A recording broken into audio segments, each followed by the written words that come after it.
A truck rolls down West Jefferson in Detroit's Delray section, a dark, deserted stretch of road.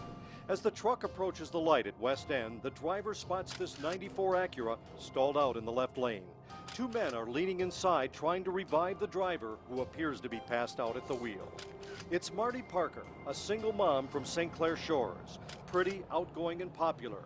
She's been shot and is on the verge of death. The trucker blocks traffic and calls for help. Okay, I'm over here on Jefferson and West End, and it's a car parked in the middle of the street, and a woman is slumped over. Marty Parker is rushed to Henry Ford Hospital, but she's dead on arrival. 3 months after the mysterious murder, Marty's friends and family members are tormented. Nobody has a clue how or why this happened. She was a good mother. My nephew misses her, and I'm angry. That's the only sister I had. And somebody out there knows something. They know. This homicide investigator is determined to find answers, but has virtually nothing to go on. We don't have a motive, we don't have a witness, and we don't even have a time frame. And that's where the problem solvers come in. If the cops don't get something to work with, somewhere to start, somebody's going to get away with murder. Please come forward. She left behind a lot of loved ones and a son. We'll never be able to see her again. And I don't believe we'll ever be able to rest until we find the person who did this. Marty Parker spent her final hours last December 12th with her best friend Michelle. They were hanging at Michelle's house in Ecorse having a few beers. Around midnight, Marty's boyfriend, a bartender at this club downtown, called her for a ride home. She took West Jefferson heading downtown but never made it. When she stopped at this red light, someone fired a single shot through her car window and hit her in the chest. Marty's foot came off the clutch and the Acura stalled. This is where the story takes a really strange turn. Marty left her friend's house a little after midnight, but it's only a 5-minute drive to this intersection where she was shot. And they didn't find her till 2 o'clock in the morning. That's a big gap in time that police can't explain, and it raises a chilling possibility. Marty Parker might have sat bleeding in her car for an hour and a half, and nobody stopped to help.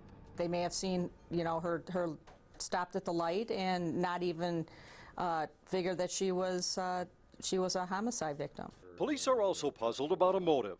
I'll lay out some possibilities in a minute and tell you how you might be able to help crack the case. Right now, more on the murder victim.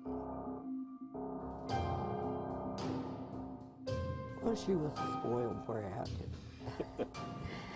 Not just by me, her friends spoiled her, everybody spoiled her because she was always so happy it's hard to say no. Martha says her daughter was a girly girl. Her favorite color was pink and she liked to get dolled up. But when it came time to relax, her tomboy side came out. She had a passion for fishing, and judging from these pictures, she was pretty good at it. Marty was outgoing and had a lot of friends. When she walked into the room, she always lit the room up. I always wanted to make everybody happy. At the time of her murder, Marty was living a pretty low-profile life, working as a waitress at the Hard Rock Cafe downtown, and spending a lot of time with her son Kenny, who was 12 when she died.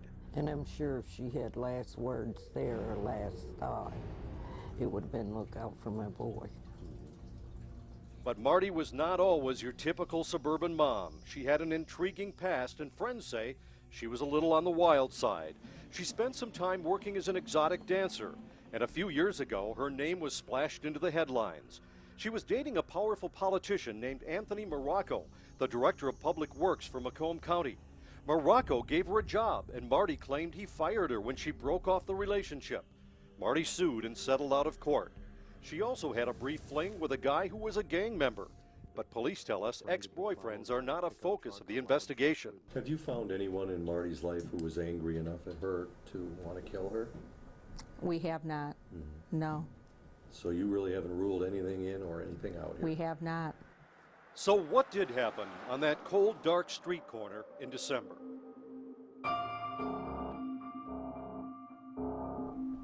While the cops aren't ruling out anything, it seems most likely Marty was killed by a stranger. But who and why? And how did they get the jump on a woman who was streetwise and cautious? Could it have been someone lurking in the shadows who stepped out and surprised her at the red light?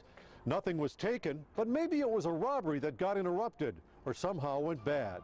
There's been some talk on the street about a gang initiation. Did someone kill her to get in a gang? I've heard a lot about the gangs down here, the initiations and everything, and you know, I feel that there might be some truth to that.